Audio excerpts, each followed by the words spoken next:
مرحبا معكم الأنسة روان معلّة، أنسة رياضيات. رح ناخد الدرس الثاني الوحدة الثالثة كتاب الجبر معادلات خاصة الجداء الصفري. طلاب هذا الدرس كتير مهم وبيجي منه سؤال امتحاني، فننتبه كيف رح تيجي كل شكل رح اكتبه كيف رح نحله. بداية عندي الشكل الأول AX يساوي الصفر. حل هي المعادلة. تمام. إذا نحن حكينا شو يعني حل معادلة؟ يعني إيجاد قيمة x التي تحقق المعادلة. تمام. أو قيمة المجهول، ممكن x y z إلى ما هنالك. إذا عندي x يساوي صفر حيث عدد معلوم، كيف تنحل؟ بتصير مباشرة x يساوي الصفر، لأنه هي كيف هي نحن بنقسم على أمثال x، يعني بتصير صفر على يساوي الصفر. تمام. مثال مثلا 3x، حل المعادلة 3x يساوي صفر، شو بتصير جواب مباشرة x يساوي الصفر.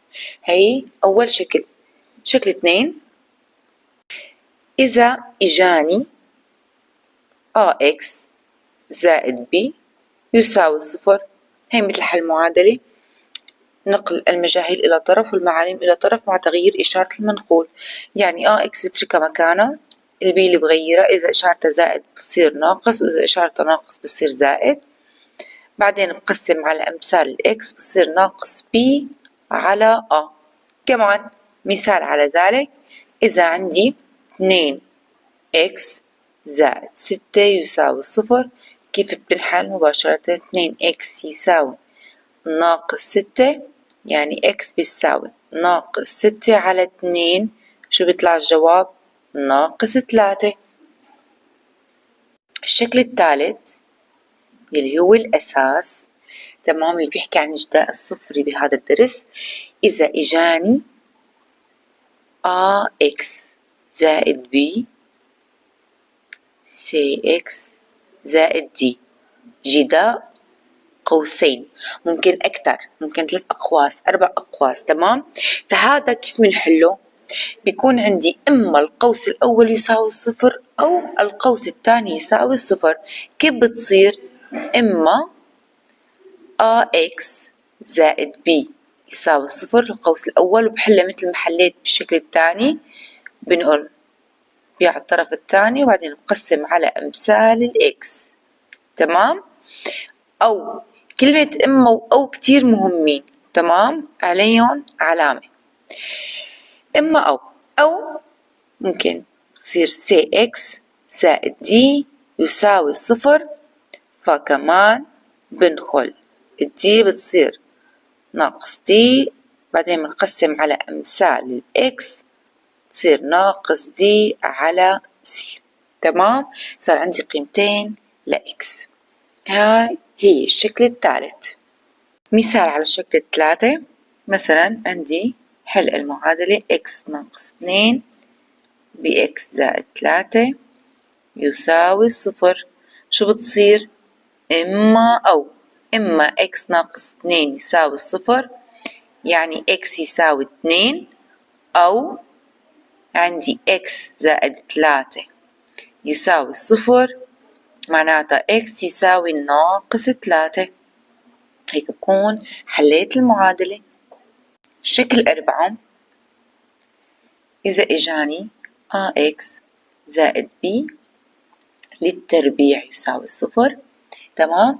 فأنا هون مباشرة بتنشال التربيع وبتنحل AX زائد B يساوي الصفر، تصير AX يساوي ناقص B، وكالعادة بقسم على أمثال الإكس، شو بتصير؟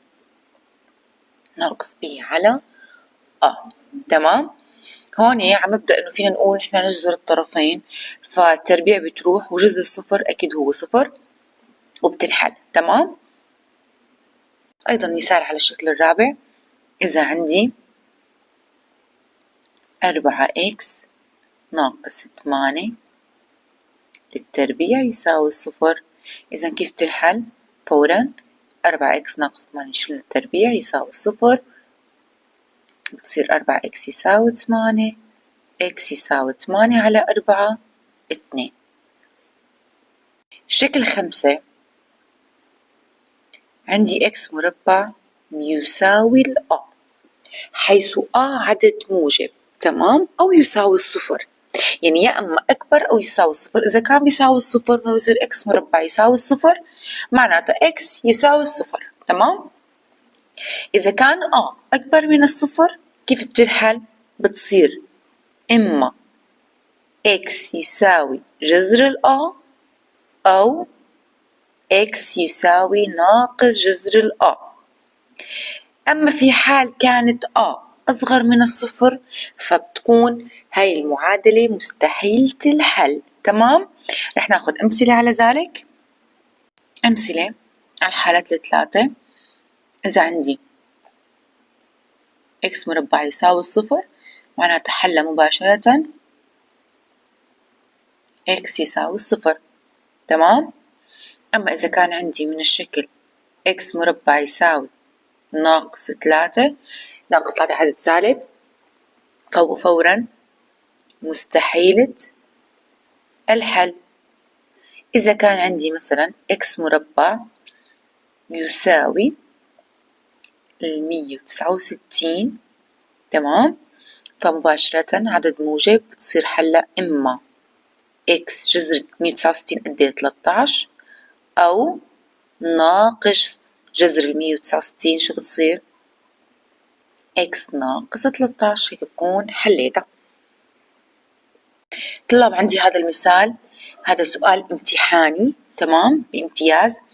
إذا بيجيني مقدار مثلا يساوي 9 ناقص 2 إكس ناقص 1 للتربيع، بيطلبوا مني انشر، حلل، أحسب قيمة عندما إكس يساوي النص، وبيطلبوا مني حل المعادلة عندما يساوي الصفر، تمام. فبداية لما بيطلبوا مني انشر، الانشر مثل ما تعلمنا في مطابقات كيف بننشرها. فعندي يساوي 9 ناقص 2 إكس ناقص 1 للتربيع، هي مطابقة من الشكل الثاني اللي هي ناقص ب للتربيع. كيف بتصير؟ مربع الأول 4 إكس مربع ناقص ضعفي الأول بالثاني، بتصير 2 عقلي و2 4 بواحد هي 4 إكس زائد 1 للتربيع اللي هي 1. طلاب دوما بحط القوس بس انشر، بعدين بعد ما بنشر، تمام، بفتح القوس بكون نشرت العدد اللي بيكون قبله. فأنا عندي ناقص، كيف بتصير؟ 9 ناقص 4 إكس للتربيع زائد 4 إكس ناقص 1. كتير مهم هذا الكلام، في الطلاب كتير بتخربط بهذا الشيء.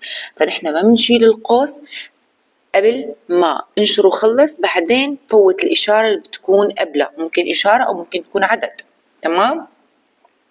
فشو بتصير هلا؟ بجمع الحدود المتشابهة، ناقص 4 إكس بتضل مثل ما هي زائد 4 إكس لأنه ما في مثله، يعني نجمعها معها في بس 9 ناقص 1 شو بيساوي؟ 8. وبالتالي أنا بكون نشرت وصار عندي هذا الشكل، تمام. طيب طلبوا مني حلل.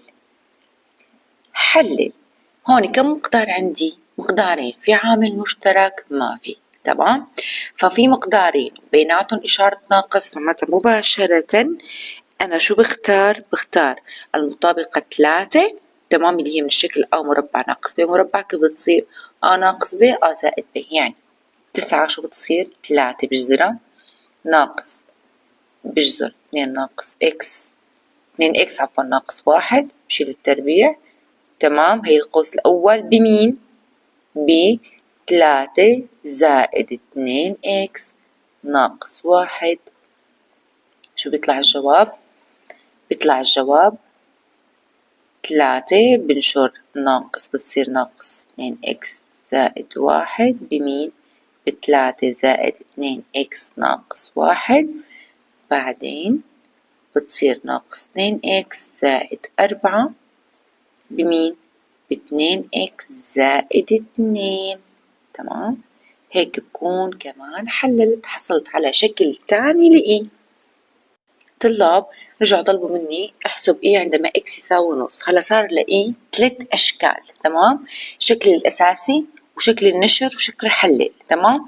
فأنا فيني أعوض بأي شكل بدي إياه قيمة إكس يساوي النص وبحلها. هلا أنا رح أختار شكل حلل. تمام. فشو بتصير؟ بدل الإكس بتصير نص. تمام.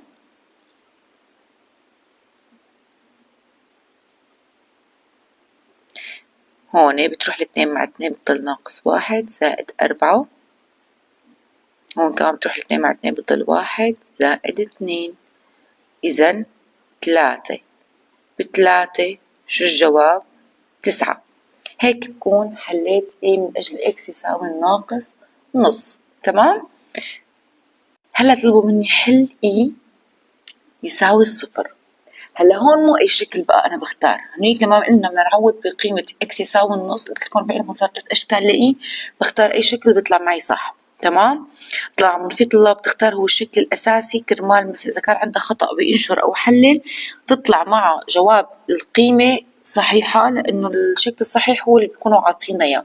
تمام. أما حل معادلة أجل إي يساوي الصفر دوما بختار الشكل يلي هو حلل. تمام. أنا الشكل اللي طلع معي بعد ما حللت طلع معي هذا الشكل اللي قدامي، ففقط هذا بحله من أجل إي يساوي الصفر. فمباشرة بتصير ناقص 2 إكس زائد 4 ب2 إكس زائد 2 شو بيساوي؟ صفر، لأنه إي يساوي الصفر. هون شو صار؟ جداء قوسين، جداء الصفري إما أو. ناقص 2 إكس زائد 4 يساوي الصفر. يعني شو بتصير؟ إكس بتساوي، بنقول الطرف الثاني 4 بصير ناقص 4 على ناقص 2 بصير 2، أو 2 إكس زائد 2 بيساوي الصفر. نفس الفكرة بصير ناقص 2 ناقص 2 على 2 بصير ناقص 1، وبالتالي قيمتين لإكس هو إكس يساوي 2 وإكس يساوي ناقص 1. هيك بنكون حلينا هذا السؤال وخلصنا من الدرس الثاني. تحققوا تدربوا زميلي لكل البيت تتأكدوا من فهم كل الدرس، ويعطيكم ألف عافية.